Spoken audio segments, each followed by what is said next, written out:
Ta'ala sehatkan jasmani dan rohaninya beliau. Allah Subhanahu wa Ta'ala hasilkan segala maksud hajat-hajatnya beliau.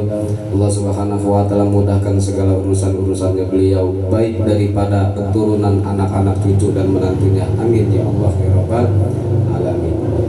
Terhormat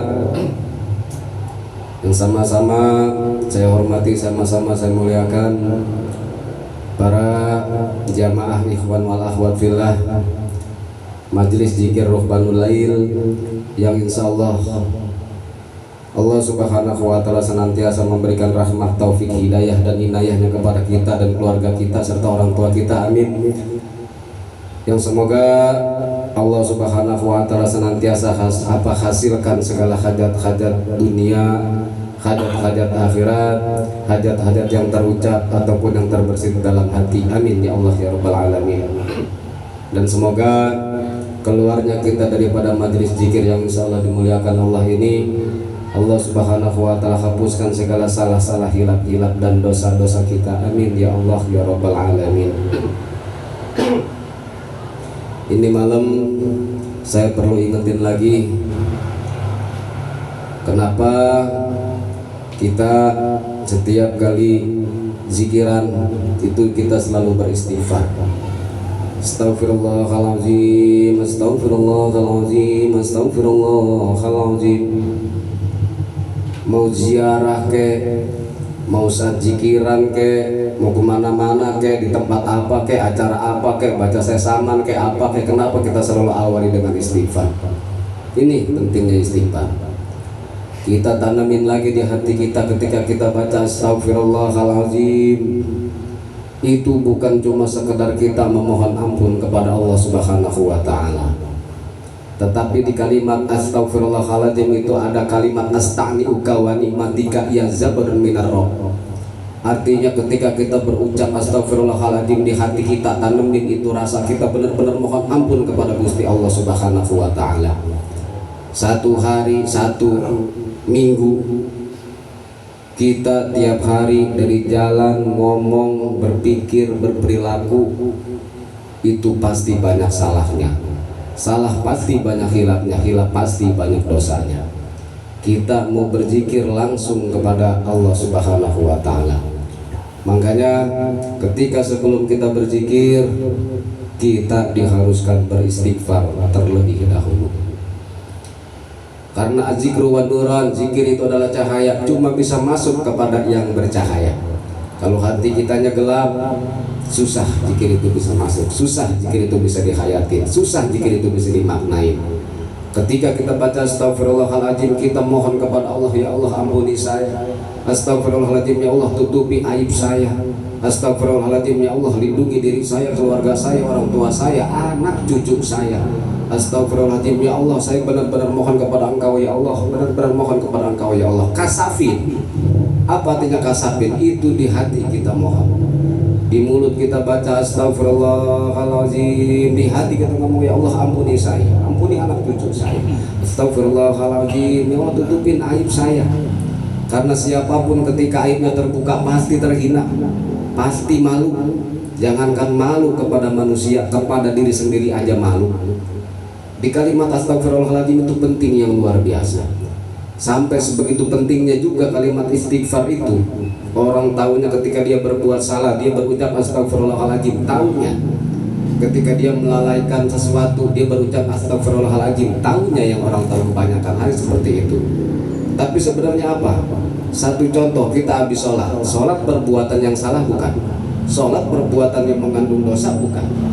Tapi kenapa ketika habis sholat assalamualaikum warahmatullah, assalamualaikum warahmatullah, syar'inya kita disuruh beristighfar terlebih dahulu. Kebanyakan assalamualaikum warahmatullah, assalamualaikum warahmatullah, astaghfirullahaladzim, astaghfirullahaladzim, astaghfirullahaladzim. Padahal sholat bukan sesuatu pekerjaan yang berdosa. Tapi kenapa kita suruh beristighfar? Kenapa nggak tahlil dulu? Kenapa nggak tahmid dulu? Malah yang dianjurin beristighfar dulu. Karena dalam sholat pasti orang itu pikirannya kemana-mana.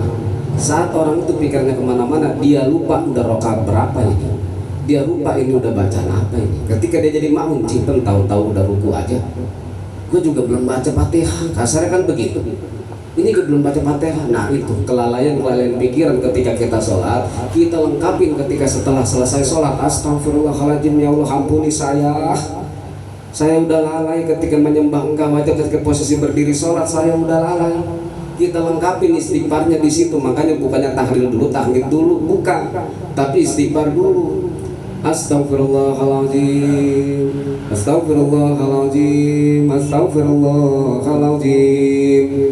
Begitu habis sholat aja itu kita disuruh beristighfar. Masa satu minggu kita kosong kagak zikir bareng, kita nggak istighfar dulu. Kita mau tahlilan, masa sombong amat kita nggak istighfar dulu.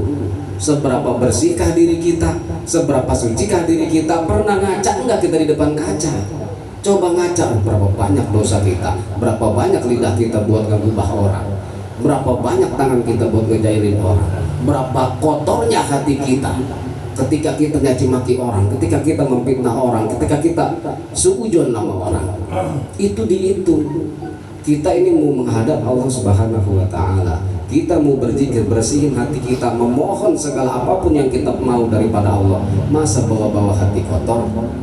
Nah itu sempat ada protesan, Ustadz kelamaan pakai istighfar dulu, Ustadz kelamaan ada yang baca ya Nabi salam alaika dulu atau salam kepada kanjeng Nabi dulu, kelamaan. Yang lama itu orang yang merasa lama ketika dia zikiran, itu bukan orang. Kenapa? Karena yang takut sama kalimat-kalimat tasbih, yang takut sama kalimat-kalimat istighfar, yang takut sama kalimat-kalimat salam, kalimat-kalimat mulia yang dibaca di setiap kali zikiran, itu cuma setan. Setan mah takut ngambil zikiran. Makanya kalau ada yang merasa terganggu, berarti dia itu dia. Nah, makanya diulangin lagi, dipahamin lagi. Ketika kita beristighfar, mohon nama Allah, karena penting banget istighfar itu. Astagfirullah, tuh istighfar. Astagfirullah, tuh istighfar. Astagfirullah, tuh istighfar. Sependek-pendeknya. Mau dilengkapin lagi astagfirullahaladzim, tuh lengkap. Mau lengkapin lagi astagfirullahaladzim, allazi la ilaha illa huwal hayyul qayyum wa atubu ilaih. Biar kita biasa. Orang tiap hari biasa makan pagi, siang, sore, dia kagak makan, enak nggak? Nah, makanya biar terbiasa. Ketika kita habis sholat juga assalamualaikum warahmatullahi wabarakatuh, langsung astagfirullahaladzim. Artinya selesai kita menyembah Allah, istighfar jangan ditinggal. Istighfar tetap dibawa. Aku mohon ampun kepada Engkau ya Allah, ampuni aku ya Allah, tutupi aib-aib kami ya Allah. Bawa tuh keseharian kita, di pekerjaan kita bawa. Wah, kalau pikiran kita begini, Allah ridho enggak? Pikiran begini, Allah bakal ngampunin enggak? Perbuatan kita seperti ini di luar daripada sholat, Allah bakal ridho enggak? Allah bakal ngampunin enggak? Jangan buat kesalahan terus kita pengen diampunin terus. Begitu, makanya penting banget istighfar itu ya. Harus didalamin lagi, semuanya penghayatin. Bagaimana cara ngedalaminnya? Pejamkan mata. Astagfirullahaladzim. Karena meleknya mata ini kadang-kadang maaf jadi penghalang.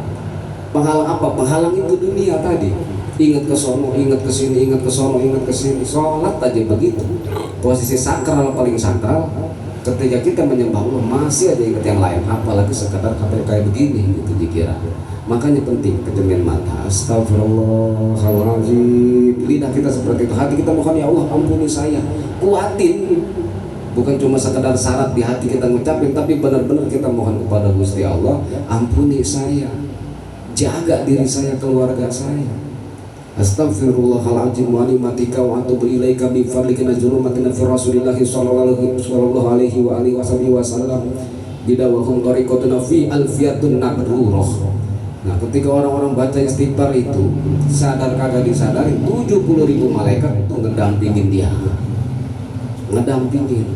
Kenapa ngedampingin? Karena yang bisa menggerakkan tiang-tiang langit. Langitnya ada tiangnya. Langit ada tiangnya nih Pak Mas ini. Langit berdiri tuh, wah ngaplak. Emang kagak ada tiangnya? Ada. Rumah ada tiangnya, pabrik ada tiangnya, hotel ada tiangnya, langit juga ada tiangnya. Apa tiangnya langit? Ars. Ars itu tiangnya langit. Cuma nggak kelihatan.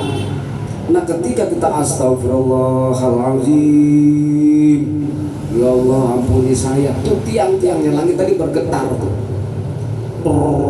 Kayak gempa, ngelebihin gempa bahkan getarannya. Cuma kita nggak tahu. Satu kali beristighfar orang di lisannya beristighfar, tapi dia benar-benar ngedalemin itu makna istighfar, tiang langit itu bergetar, semuanya bergetar tiang langit itu, kayak gempa aja nggak ketahan getaran.